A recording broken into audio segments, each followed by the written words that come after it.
गैया क गोबरा मांगवले बाटी, अंगना लिपवले बाटी हो। बाबा कोहारा क पुत हम बोलवले बाटी, कलसा मांगवले बाटी हो। बाबा कोहारा क पुत हम बोलवले बाटी, कलसा मांगवले बाटी हो।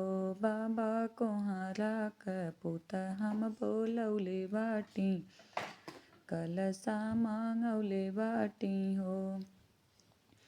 गैया के गोबरा मांगवले बाटी, अंगना लिपवले बाटी हो। बाबा कोहारा क पुत हम बोलवले बाटी, कलसा मांगवले बाटी हो। बाबा कोहारा क पुत हम बोलवले बाटी, कलसा मांगवले बाटी हो। गैया के गोबरा मांगवले बाटी, अंगना लिपवले बाटी हो। बाबा कोइरी क पुत हम बोलवले बाटी, हरदी मांगवले बाटी हो।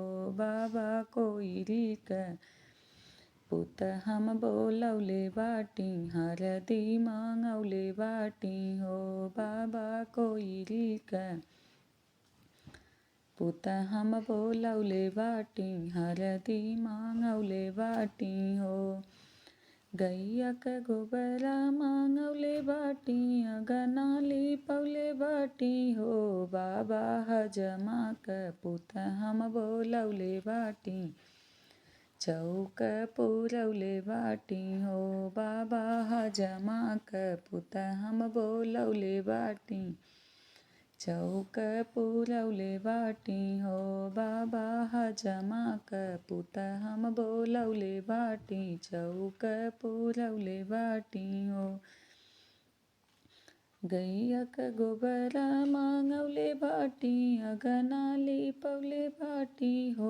बाबा यहिरा क पुत हम बोलवले बाटी, बाबा यहिरा क पुत हम बोलवले बाटी, दहिया मांगवले बाटी हो।